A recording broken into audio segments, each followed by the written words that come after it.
प्रयागराज महाकुंभ में श्रद्धालुजनों की भारी भीड़ है। लगभग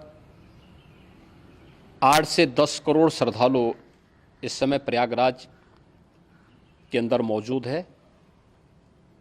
कल भी 5.5 करोड़ श्रद्धालुजनों ने महाकुंभ का स्नान किया था।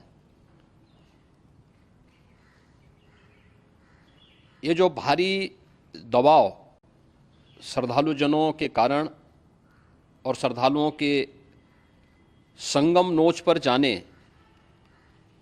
के कारण वहाँ पर एक बना हुआ है, लेकिन पूरा प्रशासन मौके पे वहाँ मौजूद है।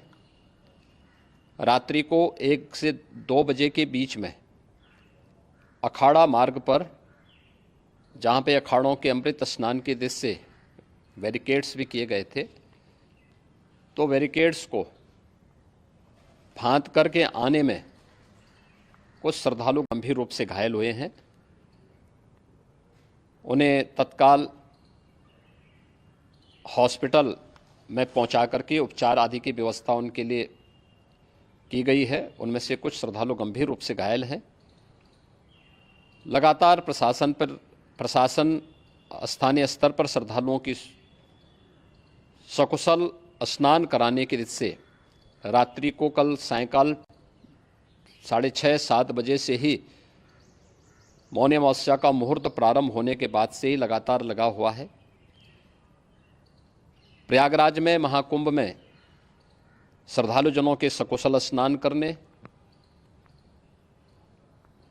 अमृत स्नान के लिए देश भर से आए हुए श्रद्धालुजनों की व्यवस्था के लिए, उनके कुशल क्षेम के लिए आदरणीय प्रधानमंत्री जी का प्रातःकाल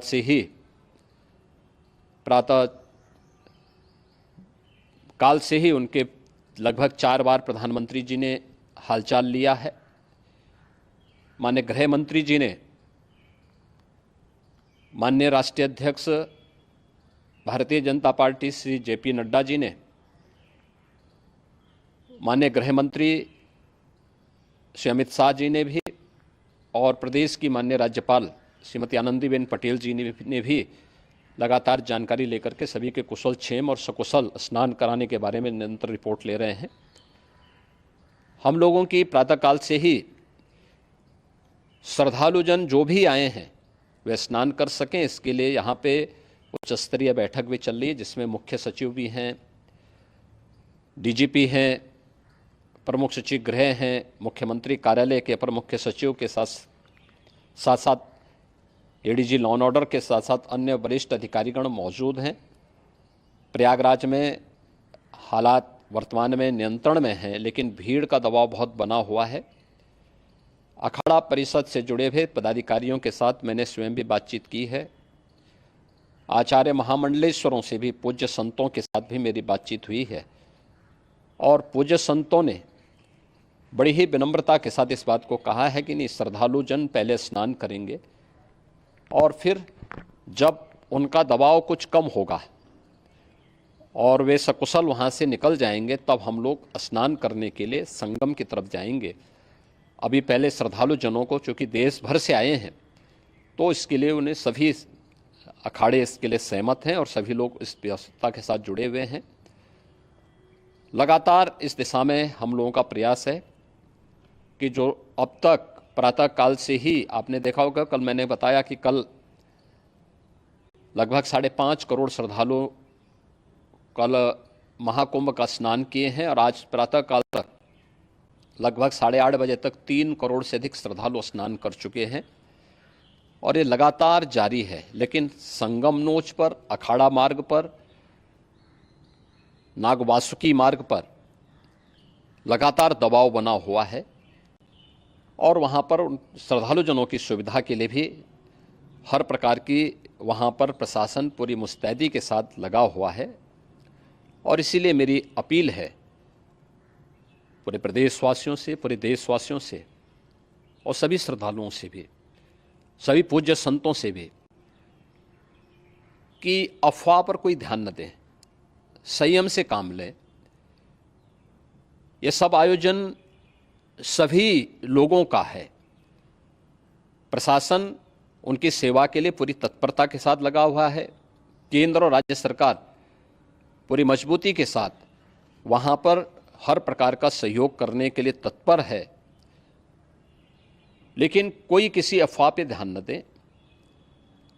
कोई भी व्यक्ति नकारात्मक अफवाह फैलाने का प्रयास करेगा, उस प्रकार से नुकसान हो सकता है। और जहाँ पर हैं आप, लगभग 15 से 20 किलोमीटर के दायरे में अस्थायी घाट बनाए गए हैं, उसमें कहीं भी वे स्नान कर सकते हैं। आवश्यक नहीं कि संगम नोच की तरफ ही आएं, क्योंकि भीड़ देखते हुए खासतौर पर जो बुजुर्ग हैं, बच्चे हैं, श्वास के रोगी हैं, उनको लंबी दूरी तय नहीं करनी चाहिए और जहाँ पर हैं वहीं पर आराम से पहले स्थिर होकर के कार्य करें, वहाँ पर रह करके। और जो नज़दीक के घाट हैं, उसी नज़दीक के घाट में स्नान करेंगे। सब गंगा जी के ही घाट हैं और गंगा जी के इस घाट में वही पुण्य प्राप्त होगा। ये मौनी अमावस्या है। मौनी अमावस्या में स्नान का महत्व है। संगम में स्नान का दबाव बहुत ज़्यादा है, इसलिए सभी लोग अगर वहाँ पे इसमें अपना सहयोग करेंगे तो सकुशल हम सभी श्रद्धालु जनों को वहाँ पर स्नान करने में सफल होंगे।